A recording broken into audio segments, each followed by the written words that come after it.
Queridos irmãos, que a paz do Senhor Jesus esteja conosco. Hoje nós vamos fazer uma reflexão sobre o capítulo 1 da parte 3, né? E vamos fazer sobre a lei natural, da lei divina ou natural. Nós vamos começar na parte do tópico 641 até o 646.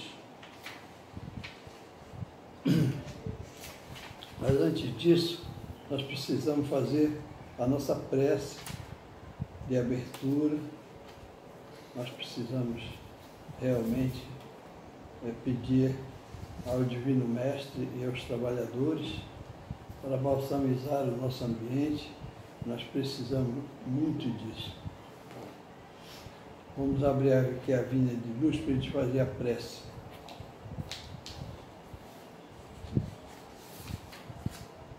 Cães e coisas santas. É a lição número 93. Não deis aos cães as coisas santas. Jesus, Mateus 7,6. Certo, o Cristo sincero nunca se lembrará de transformar um cão em príncipe ou do serviço evangélico.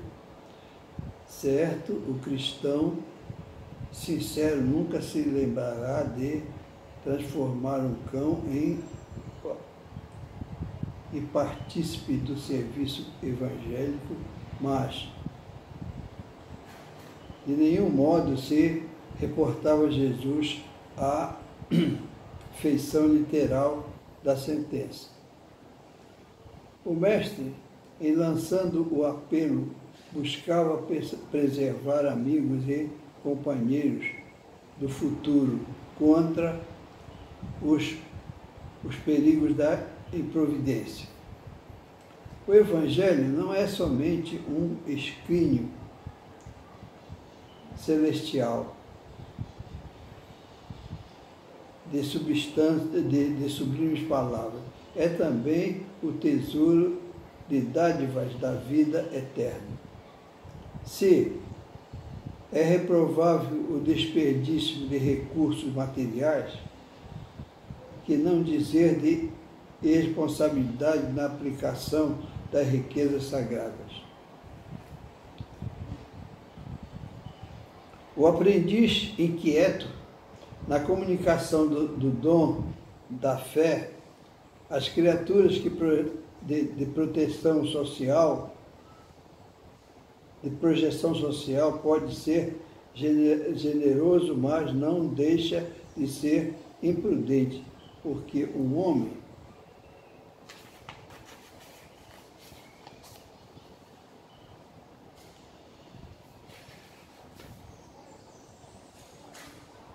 esteja bem trajado ou possua larga expressão de dinheiro, porque se mostre revestido de autoridade temporária,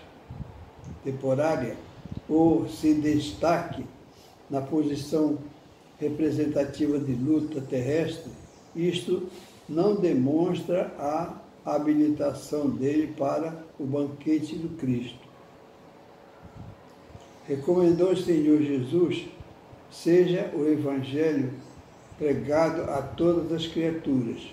Entretanto, com semelhante advertência, não espera que os seguidores se convertam em demagogos contumazes, e sim em mananciais ativos de bem a todos os seres, através das ações e ensinamentos, cada qual na posição que lhe é devida. Ninguém se confie à aflição para impor os princípios ninguém se confia à aflição para impor os princípios evangélicos. Quer dizer, a gente não deve ficar com vontade de fazer aquilo a qualquer custo, desse ou naquele setor de experiência que lhe diga respeito. Muitas vezes, o que parece amor não passa de simples capricho, e em consequência dessa leviandade é que encontramos verdadeiras maltas de cães avançando em coisas santas. Quer dizer, as pessoas começam a abusar, né, da palavra divina e pensam que com isso eles vão alcançar alguma coisa que traga proveito para eles, mas na realidade não traz não.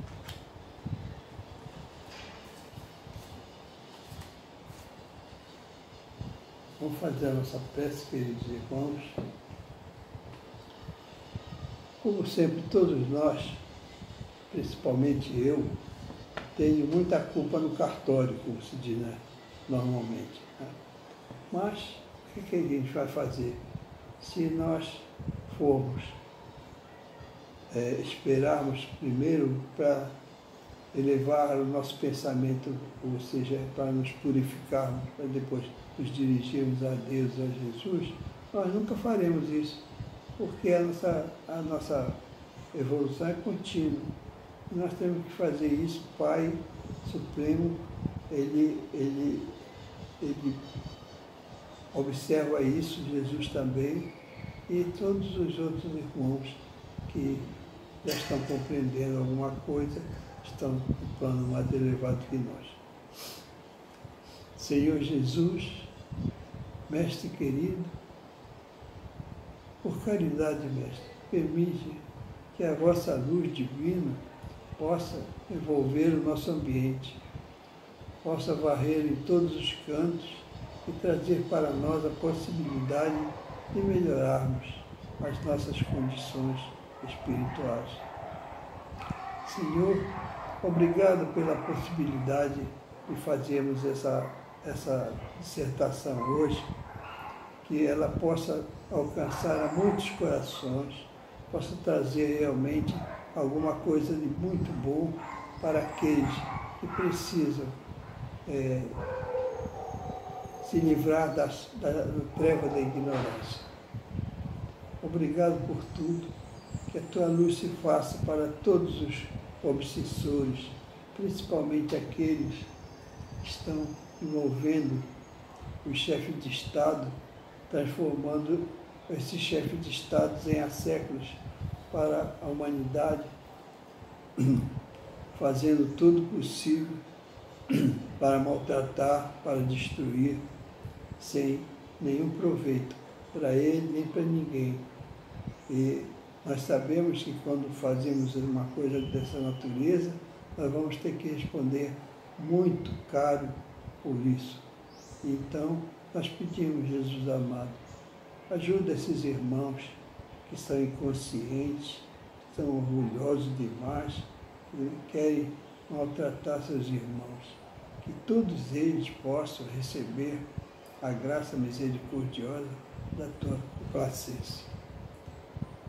E que nós, os doentes, desalentados, tristes, todos aqueles que estão realmente sem teto, sem ter o que comer, enfim, estejam sofrendo demasiadamente, possa Deus, nosso Pai, nos conceder a graça misericordiosa de atender a esses irmãos. Nós sabemos que a evolução é impossível de estancar. Nós estamos evoluindo, apesar dos pesares, todos nós estamos caminhando na direção da luz. Obrigado, Senhor Jesus, que a tua paz, que a tua luz se faça para nós.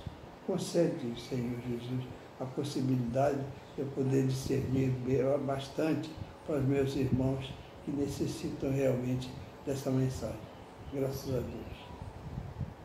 Vamos fazer agora a nossa a nossa reflexão.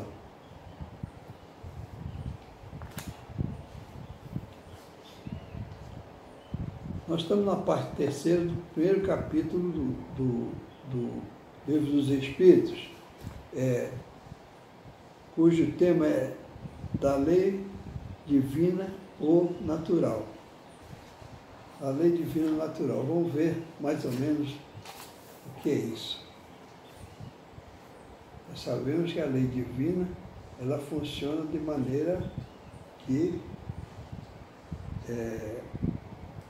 de maneira normal, e nós muitas vezes ficamos admirados de ver que não é tão complicado como nós queremos que seja.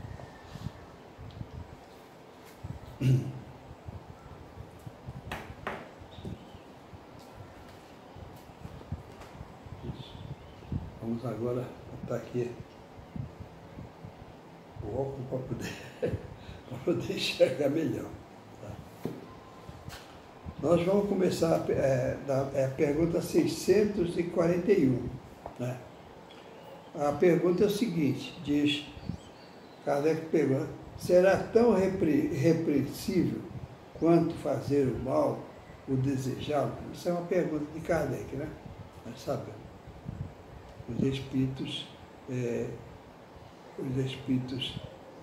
que trouxeram a mensagem, eles envolveram Kardec e Kardec perguntou, ele será tão repreensível quanto desejar fazer o mal? Resposta, vamos ver. Conforme a virtude em resistir-se voluntariamente ao mal que se deseja praticar, sobretudo quando há possibilidade de satisfazer a esse desejo. Né? Se apenas não o pratica por falta de ocasião, é culpado quem o deseja? É o culpado quem deseja, realmente. Então, nós precisamos nos convencer, digamos assim, identificar de que a lei divina está dentro de nós. Todas as vezes que a gente deseja uma coisa que é proibido, que não está no nosso, digamos assim, no nosso programa, que a gente não deve fazer aquilo, toda vez que a gente faz aquilo, ou que deseja fazer aquilo, nós estamos em curso justamente nessa dificuldade e nós temos então de retirar isso de dentro de nós. É uma vibração que está lá, se tiver ocasião de praticar, a gente pratica, a gente faz aquilo. Mas, na realidade, não é certo. Agora, vamos... A pergunta 641, será tão... 642. Para agradar a Deus e assegurar a sua posição futura. Olha, imagine, isso até quase que cômico, né? Agradar a Deus e assegurar a nossa posição futura. Dá a entender que a gente pode enganar a Deus. É como se fosse uma pessoa querendo burlar, né? E passar por cima da autoridade de alguém. Mas como que a gente vai poder fazer isso? Então, nós temos que, em primeiro lugar, respeitar profundamente a grandeza, a bondade e a misericórdia de Deus, nosso Pai. Então, diz assim,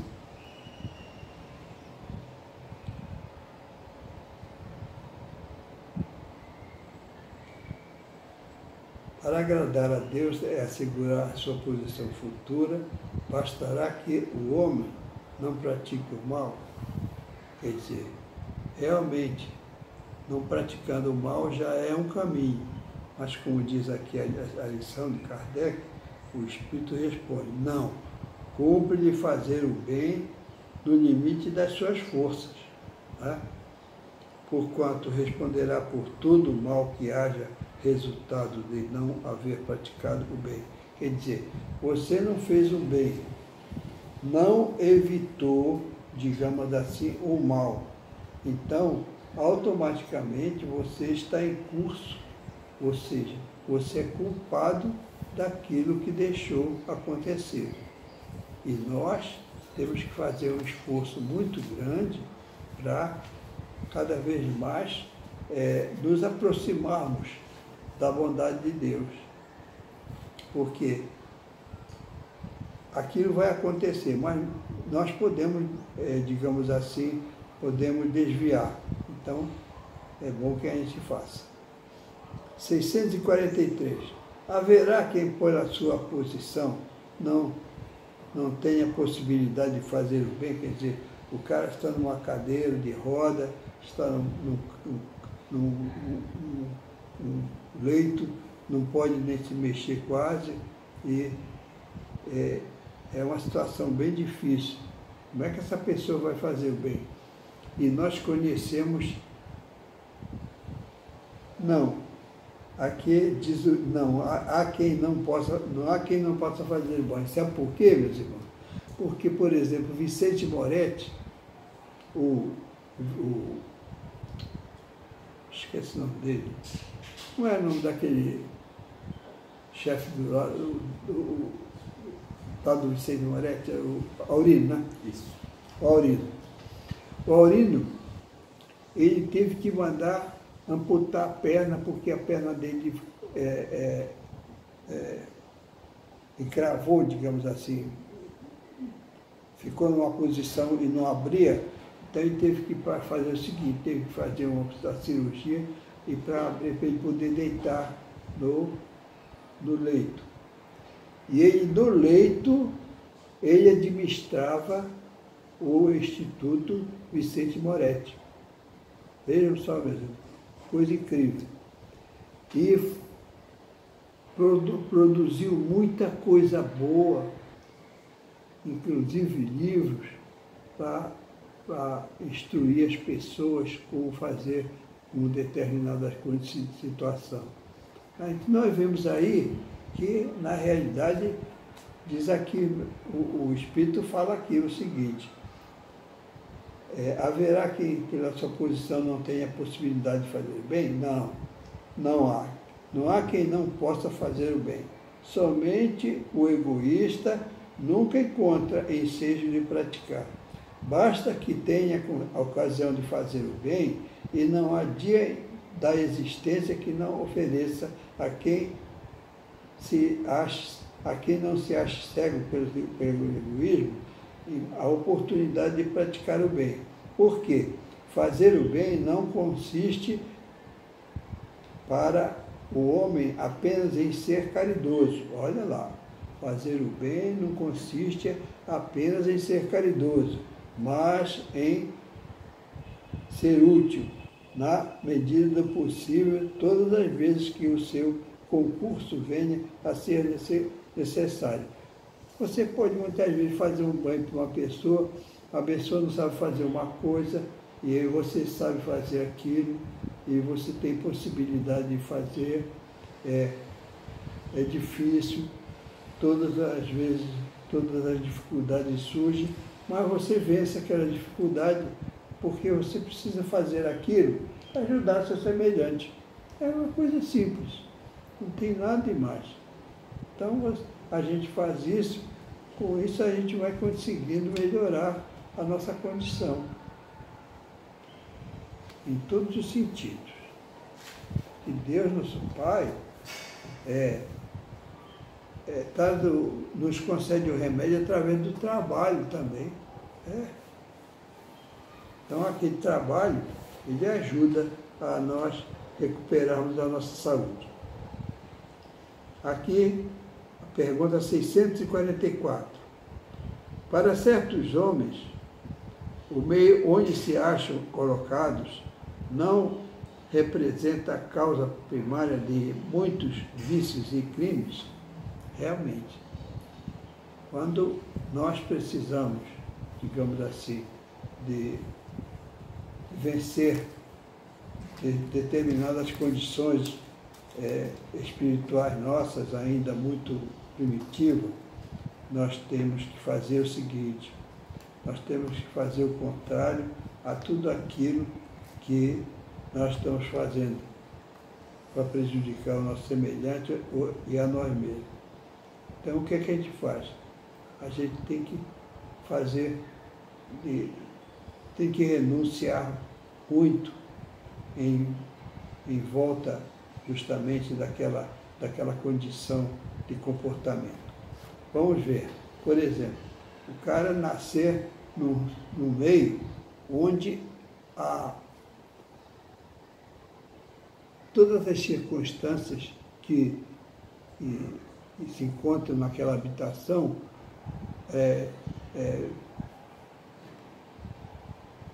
procuram de todas as maneiras contrariar o bem que ele quer fazer, digamos assim. Lá todo mundo faz as coisas erradas. Isso aí nós não podemos, digamos assim, criticar. Mas o que acontece? Ele está naquele meio.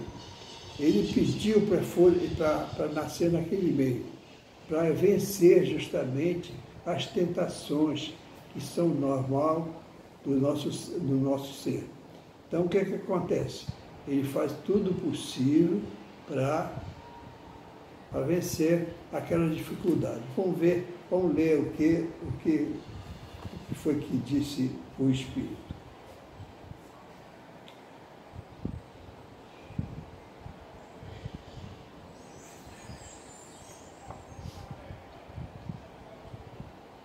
Para certos homens, o meio onde se acham colocados não representa a causa primária de muitos vícios e crimes, sim, mas ainda aí há uma prova que o Espírito escolheu. É a escolha do Espírito. Ele vai fazer uma prova daquela, vai mergulhar naquele ambiente, e aquele ambiente é propício para produzir o erro crasso. Mas o que faz?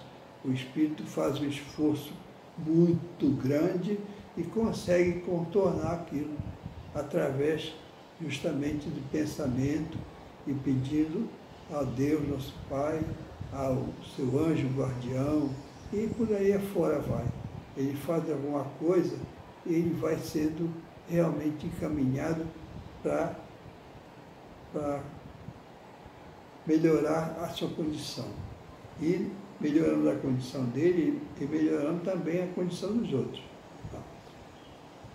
Sim, ainda aí há uma prova que o Espírito escolheu quando, em liberdade, levado pelo desejo de expor-se à tentação para ter o mérito da resistência.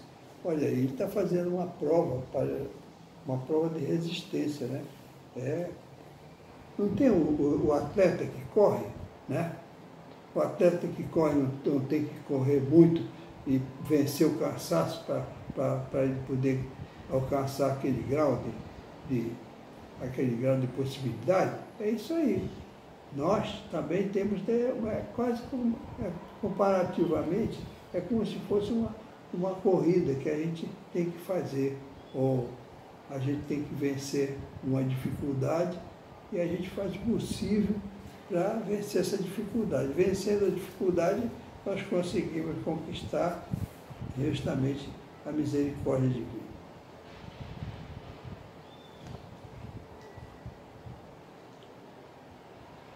Pergunta 645. Quando o homem se acha, de certo modo, mergulhado na atmosfera do vício, e o mal não se lhe torna arrastamento quase irresistível? Resposta: arrastamento sim, irresistível não, porque não existe essa possibilidade. Todas as possibilidades que Deus nos dá é justamente para a gente conseguir vencer aquela condição nossa que não é aconselhável. Então a gente tem o vício X, o vício Y, a gente tem que vencer aquele vício. Como? É de tal maneira, daquele modo, Então a gente tem que fazer esforço para, digamos assim, para proceder daquele jeito, para contrariar o vício. Porque o vício também, justamente,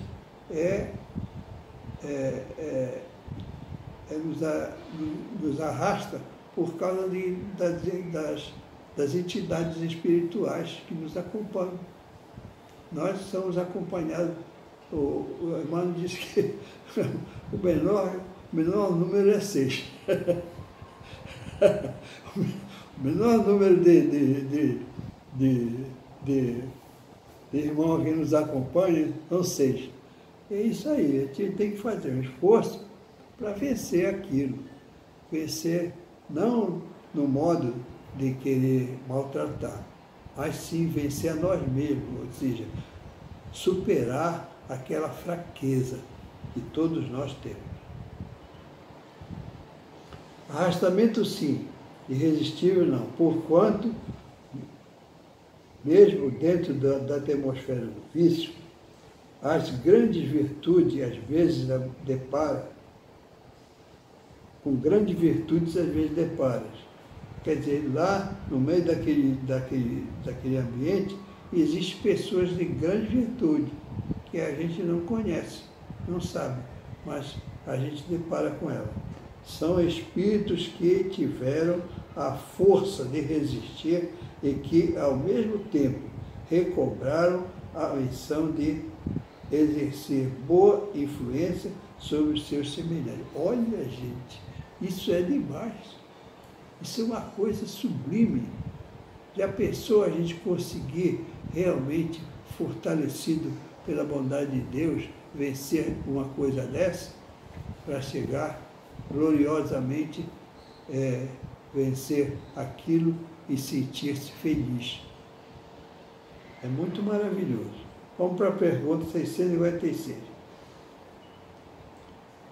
Estará subordinado a determinadas condições o mérito do bem que se pratique? Por outra, será de diferentes graus o mérito que resulte da prática do bem? Quer dizer, ele pergunta se o bem praticado é de um só, ou tem vários graus de bem. O bem, eu acredito que seja um só. Vamos ver. O mérito do bem, olha aí, está na dificuldade em praticá-lo. Está vendo só? Quer dizer, nós sabemos que o mal é fácil de praticar. O mal é coisa boa para praticar. Quer dizer, é fácil. Mas o bem é difícil, porque o bem contraria o mal. E o mal faz tudo que está no alcance dele para derrubar o bem. Isso aí nós sabemos. Isso aí nós estamos rodeados de testemunho, né? Então vamos lá.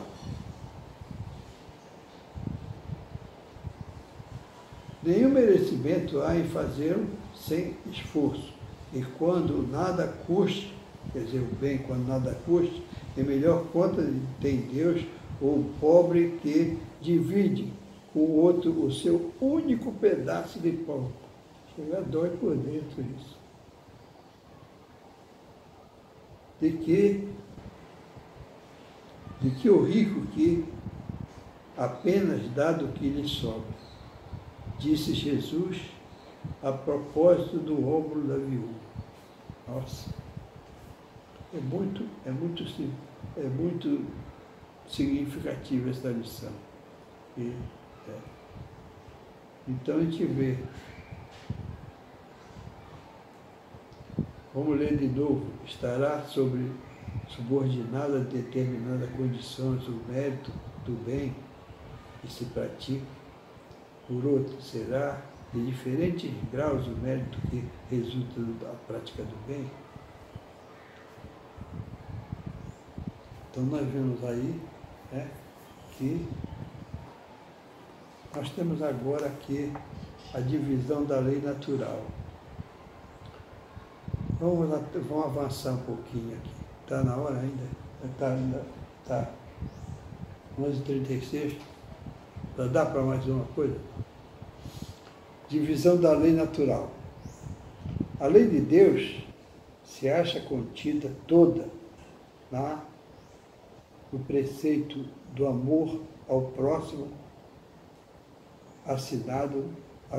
ensinado por Jesus. Quer dizer, a lei de amor ao próximo é o preceito sublime, é a verdadeira direção que nós temos que tomar. Certamente, esse preceito encerra todos os deveres do homem para com os outros. Cumpre, porém, se lhe mostre a aplicação que comporta. Do contrário, deixarão de cumpri-lo como fazem presentemente. Demais, a lei natural abrange todas as circunstâncias da vida. E esse é o preceito compreendido só uma parte da lei aos homens, são necessárias regras precisas, os preceitos gerais. Muito vago deixa um grande número de portas abertas à interpretação. Quer dizer, quando nós interpretamos de uma maneira errada, nós abrimos muitas portas para o erro, porque geralmente, em geral, o que comanda a nossa mente é justamente o egoísmo, o orgulho, a vaidade. Isso aí tem que ser apagado tudo da nossa mente para a gente seguir o verdadeiro caminho. 648.